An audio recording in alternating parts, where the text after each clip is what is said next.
As the courtroom settles, your support truly helps. Subscribe, tap the like button, and tell us in the comments where in the world you're watching from. I remember thousands of people walking into my courtroom, but I rarely remember the ones who enter as if the court works for them. That morning, one woman did exactly that. It was an ordinary weekday docket, parking citations, a few speeding tickets, the kind of cases that keep a city moving. The room held a quiet, familiar mix. An older couple whispering over paperwork, a young driver staring at his hands, a mother sitting close to her son like she could shield him from the whole building. You could hear the soft shuffle of folders, the faint coughs people tried to hide, the low hum of patients. Then she came in, mid-40s, maybe 50. Expensive coat, hair set like it had an appointment of its own. She moved fast, not rushed, more like she expected the room to part for her. She didn't look at anyone as she passed. She chose a seat like she was choosing a table she'd reserved, and when she sat down it was sharp, final. A designer bag went on the bench beside her, placed with the quiet confidence of someone marking territory. Her arms folded across her chest, but her jaw was tighter than her posture wanted to admit. Her eyes swept the room with a quick, irritated scan, like the faces around her were part of the delay. Before I even called her case, she let out a loud sigh. Not a shout, not a scene, just enough volume to make sure the whole room caught it. Unbelievable that this takes so long. The air changed. People who had been lost in their own worries lifted their heads. A man in the second row stopped, tapping his foot. The older couple went still. It wasn't fear, more like everyone recognized the sound of entitlement, the way you recognize a siren in the distance. In my mind, I heard the thought that's visited me many times over the years. When a person isn't afraid of court, it isn't always courage. More often, it's a long habit of privilege. And yet there was something else, something quieter. Between her displays of control, her fingers kept gripping the strap of that bag, squeezing and releasing, like she was testing her own strength. She sat up straighter every few seconds, as if preparing for impact. It wasn't calm. It was a defensive stance dressed up as confidence. I watched her closely, the way you learn to do after decades on the bench. People tell you their story with words, but they tell you the truth with timing, with breath, with what they can't stop doing. She hadn't said anything serious yet, but she'd already told the room everything about how she saw the world. Then I glanced at the next file on my list, and the moment I read what it was, I understood why she was so angry. I picked up the file and felt that familiar weight in something so small. A parking ticket doesn't look like much on paper, just ink, a date, a location, but I've learned that small cases often reveal the biggest habits. Improper parking, a loading zone behind a little grocery store. Not a fancy chain, one of those neighborhood places where the owner knows your name and the delivery guy knows which step squeaks. The citation was written plain, no drama, vehicle stopped in a marked loading area, access blocked, officer instructed driver to move, driver refused. People hear loading zone and think it's a convenience. It isn't. It's how working people keep the doors open. When a delivery can't get in, someone loses hours, someone loses money, and the day starts late for everybody who can least afford late. I looked deeper, like I always do when something feels rehearsed. Same car, same type of violation more than once, similar appeals. The language in her prior explanations had a pattern, everything minimized, everything framed as everyone else overreacting. That's when the case stopped being about one morning behind one store. When I called her name, she stood quickly, shoulders back, chin lifted. But her eyes were sharper now, less bored, more calculating. She stepped to the front with a practiced certainty, the kind you see in people who are used to getting a door opened before they touch the handle. I asked her how she pleaded. Not responsible, she said, clean and confident. I began reading the facts aloud, not to punish her with words, just to make sure the room understood we were dealing with reality, not opinion. As I spoke, she stopped fidgeting. She didn't interrupt. She watched me the way some people watch a referee waiting to see if the rules will actually be enforced. Then she offered a line that landed like it had been used before, polished by experience. This has never gone this far before. She didn't threaten me. She didn't have to. The message was in the calmness. Usually someone folds. Usually the process bends. Usually she doesn't end up in front of a judge. I kept my voice steady, the way my father taught me to keep my hands steady when I worked beside him. Dignity isn't loud. It doesn't need to be. I asked simple questions: where she parked, how long she stayed, whether a truck was waiting. Her answers came fast, smooth, almost too smooth. And as she spoke, I saw it.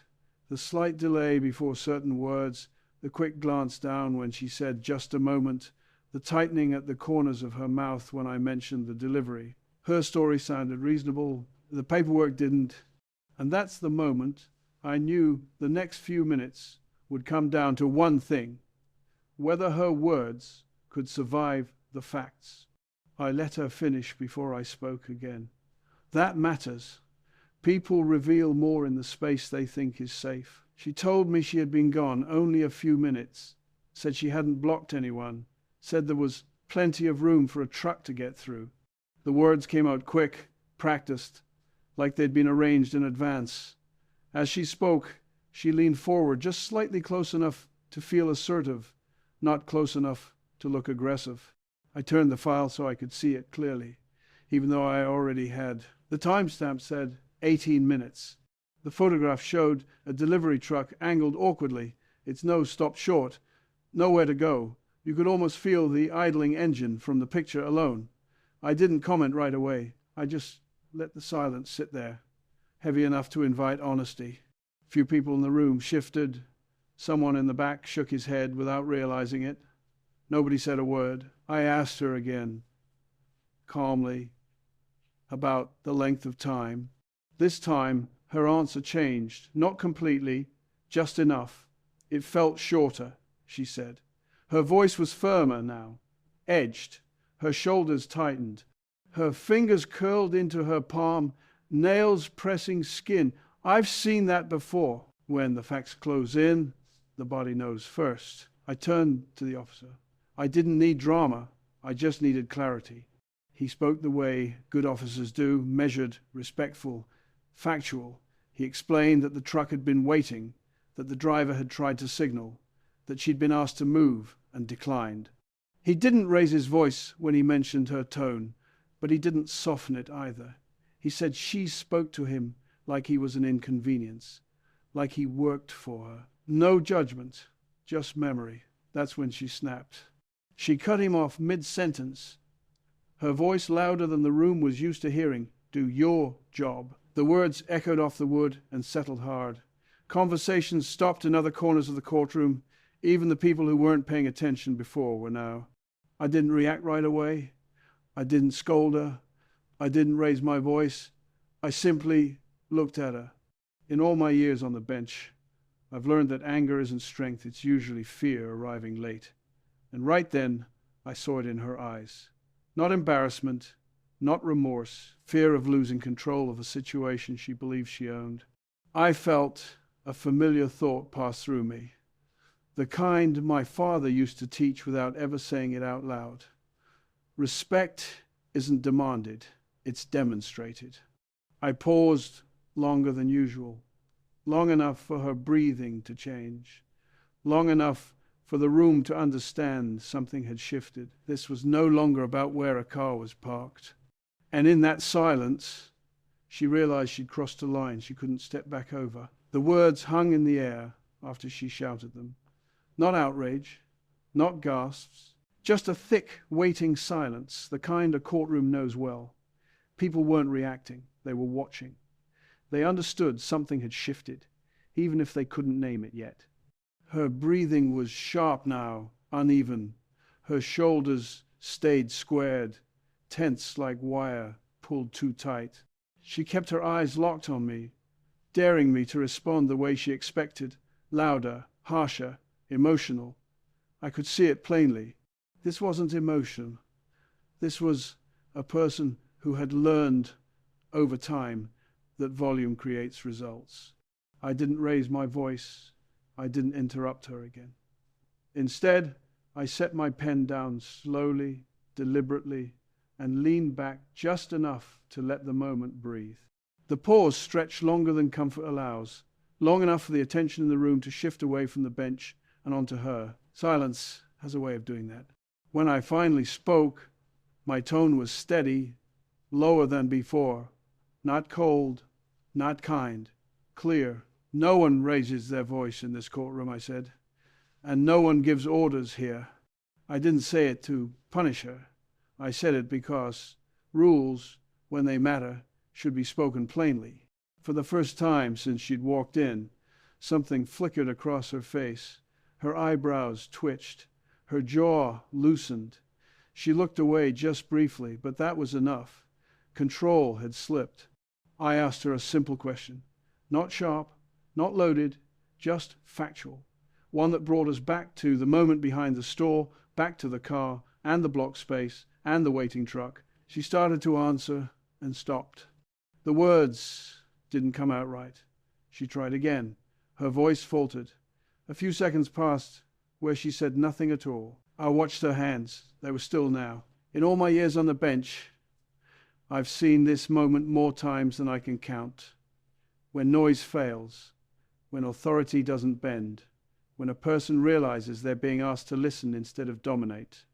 And in that quiet, something finally went off the rails. Not the court, not the process. Her certainty. I returned to the file, not because I needed it, but because structure matters when emotions start to wobble. Facts don't calm a room by accident. They do it because they're solid. I read them slowly. The exact time the vehicle was first observed. The duration it remained in the loading zone. The photograph taken from the curb, clear, unembellished. A delivery truck angled just enough to show it had nowhere to go. I read the officer's notes without emphasis, without commentary. I didn't look at her while I did it. I let the facts stand on their own feet. The courtroom was quiet in a different way now. Not tense, focused. People weren't waiting for conflict anymore. They were listening. Then I added one detail that never appears dramatic on paper, but always lands heavy in real life. Because her car blocked that space, the delivery couldn't be made on time. The driver waited. The store owner waited. The front gate stayed locked longer than it should have. Morning customers stood outside longer than planned. A small business started its day behind schedule. None of that is catastrophic.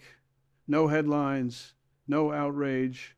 But that's how most harm actually happens, quietly, stacked in minutes that don't belong to the person who takes them. I watched her as I spoke. Her lips pressed together, not in defiance now, but restraint.